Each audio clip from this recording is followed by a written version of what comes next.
माँ, तुम ऐसी होती हो। विमल बहुत परेशान था। उसे समझ में नहीं आ रहा था कि वो इस परिस्थिति से कैसे निपटे। वो अपनी माँ को बहुत चाहता था, किंतु उसकी पत्नी और बच्चे उसकी माँ से बहुत दूर भागते थे, क्योंकि उसकी माँ की एक आंख नहीं थी, साथ ही उसकी कमर भी 90 अंश पर झुकी थी।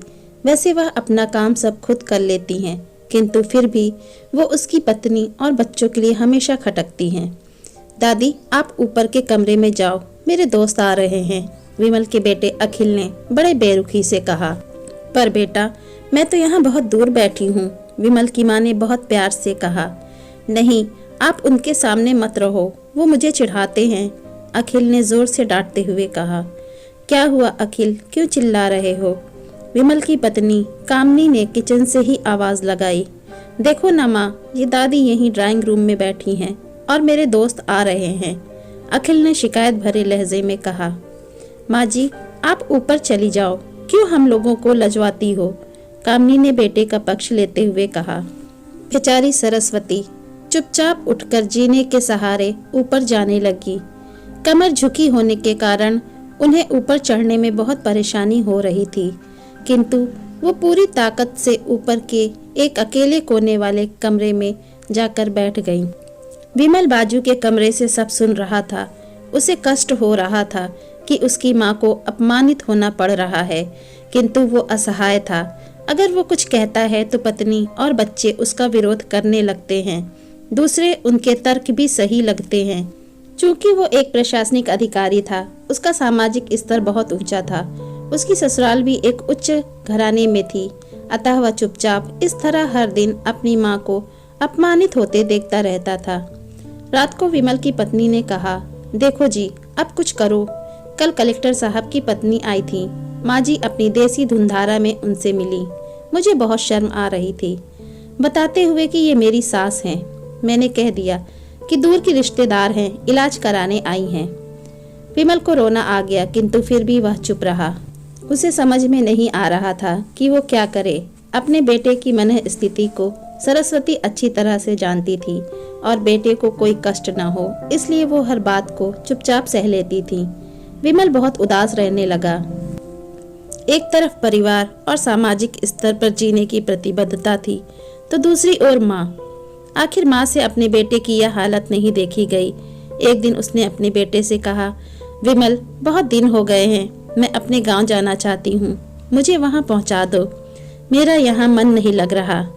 किंतु माँ, वहाँ तो कोई नहीं है, तुम्हारी देखभाल कौन करेगा? विमल ने आश्चर्य से पूछा। अरे, सब गांव वाले तो हैं, और वो तुम्हारे मामा जी तो उसी गांव में रहते हैं, और फिर हम सारी व्यवस्थाएं कर आएंगे ना। कामनी को तो जैसे मन की मुराद मिल गई हो। हाँ बेटा, बहू सही कह रही है, सरस्वती ने लंबी सांस लेते हुए कहा। विमल जानता था कि गांव में माँ की देखभाल करने वाला कोई नहीं है, लेकिन अपनी पत्नी की जिद के कारण वह अपनी माँ को गांव छोड़ने पर विवश हो गया। माँ को गांव छोड़कर आते वक्त उसे रोना आ रहा था और अपनी बेबसी पर गुस्सा भी आ रहा था, किंतु परिवार, पत्नी और समाज ने उसके इन मनोभावों को दबा दिया और वो सुकून सा महसूस करने लगा। कुछ दिनों के बाद उसके चाचा, जो अमेरिका में रहते थे, आने वाले थे।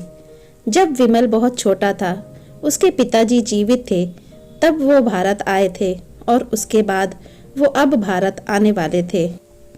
पूरा परिवार और आस पड़ोस बहुत उत्साहित था। अमेरिका से विमल के डॉक्टर चाचा आ रहे थे।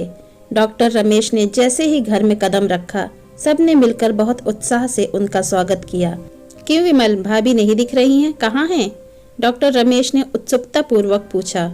जी, वो गांव में रहती हैं, यहाँ उनका मन नहीं लगा, कामनी ने सपाट लहजे में उत्तर दिया। डॉक्टर रमेश ने विमल की ओर देखा तो विमल ने अपनी आंखें झुका ली।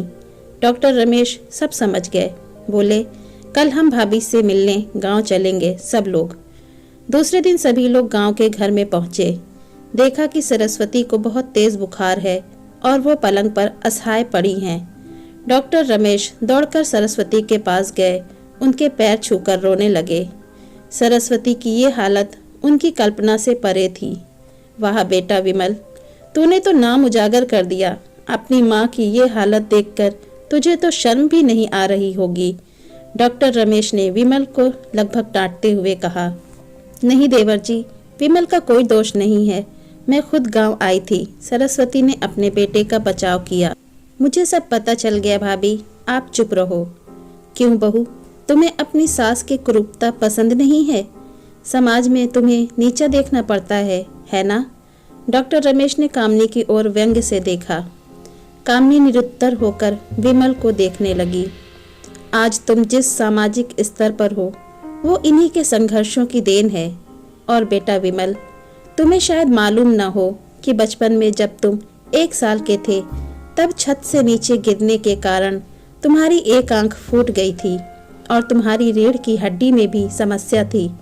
तब तुम्हारी इस कुरूप माँ ने अपनी एक आंख और अपना बोन नैरो तुम्हें देकर इतना सुंदर स्वरूप दिया था। कामनी बेटा, इतने सालों तक संघर्ष करके बेटे को प्रशासनिक अधिकारी बनाने वाली इस संघर्षशील औरत की तुम लोगों ने यह दशा कर दी। तुम्हें ईश्वर कभी माफ नहीं करेगा। डॉक्टर रमेश की आंखों से अश्रु जलधारा बह रही थी। अब भाभी, आप मेरे साथ अमेरिका जाएंगी। यहाँ इन स्वार्थी लोगों के बीच नहीं रहेंगी। डॉक्टर रमेश ने सरस्वती से कहा। विमल को तो काटो तो खून नहीं था। डॉक्टर रमेश जो उसके चाचा थे, उन्होंने जो राज बताया उसके बाद तो विमल को यही लग रहा था कि उससे ज़्यादा पापी इंसान इस दुनिया में कोई और है ही नहीं। वह दौड़ता गया और माँ सरस्वती के कदमों से लिपट गया। माँ, मेरा अपराध अक्षम्य है। मैं जानबूझकर चुप्पी साधे रहा, आपका अपमान करवाता रहा। अब सिर्फ आप ही उस घर में मेरे साथ रहेंगी और कोई नहीं। विमल ने अग्नि दृष्टि से अपनी पत्नी और बच्चों को देखा। कामनी को भी बहुत पश्चाताप हो रहा था, किंतु उसकी हिम्मत नहीं हो रही थी कि वो सरस्वती से आंखें मिलाए। सरस्वती ने कामनी की मन स्थिति को समझकर उसको पुचकारते हुए अपने पास बुलाया और विमल को डांटते हुए कहा, खबरदार, जो मेरी बहू को मुझसे अलग करने की कोशिश की तो तुझे ही घर से बाहर निकाल दूंगी। कामनी और बच्चों ने सरस्वती के पैर पड़ते हुए अपने व्यवहार पर माफी मांगी और माँ के हृदय ने सबको माफ कर दिया। मेरी ये कहानी माँ तुम ऐसी होती हो आपको कैसी लगी, प्लीज़ हमें कमेंट करके ज़रूर बताइए। और यदि मेरे चैनल पर नए हैं तो मेरे चैनल को लाइक और सब्सक्राइब करना मत भूलिए। धन्यवाद।